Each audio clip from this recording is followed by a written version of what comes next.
Қазақмыс корпорациясы қызметкерлерінің балалары жазғы демалысты еліміздегі ең танымал Бурабайдағы бал дәурен лагерінде өткізді. Қазақмыстың жастары денсаулықтарын нығайтып, шығармашылықпен айналысып, концерт қойды. Осылайша олар жаңа оқу жылына күш жинады. Жақында жазғы маусымның аяқталуына байланысты бал дәурен лагерінде жабылу шарасы өтті. Толығырақ тілші тарқатсын.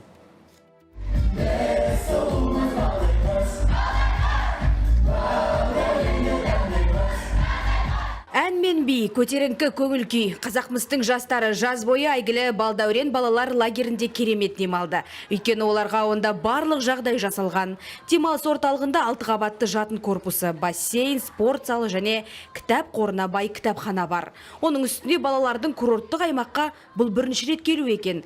Барлығы дерлік Қазақмыс корпорациясының өндірісі бар. Балқаш, Сәтпаев, Жезқазған, Қарағанды және Теміртау қалаларынан келген.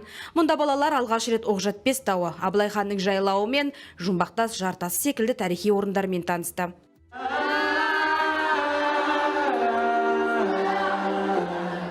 Балалар зерікпей уақытты тиімді өткізу үшін ән мен вокал үйірмелерінен бастап, эмоционалды интеллекті дамыту, сыни ойлауды қалыптастыру, тіпті қаржылық сауаттылық бойынша тренингтерден өтті. Осылайша жаз мезгілі жарқын естеліктермен есте қалды. Күшті, ағайлары көңілді, балаларды ойнатады. Маған көбінесе ұнаған свечка, сосын балдәуреннің ағайлары.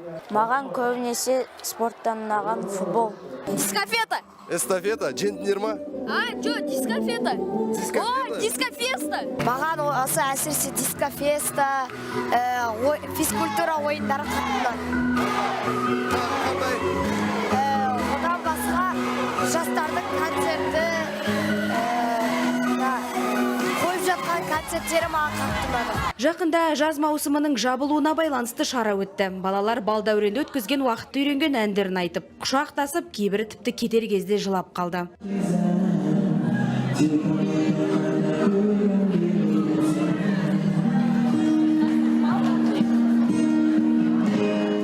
Балалар қоштасқысы келмегендіктен жылады ма, әлде мектеп партасына отырып математика сабағын оқуға асықпады ма, оны біле алмадық. Бірақ бір білетініміз, әсерлі өткен жазғы демалыс Қазақмыстың жастарының жадында мәңгі қалары сөзсіз.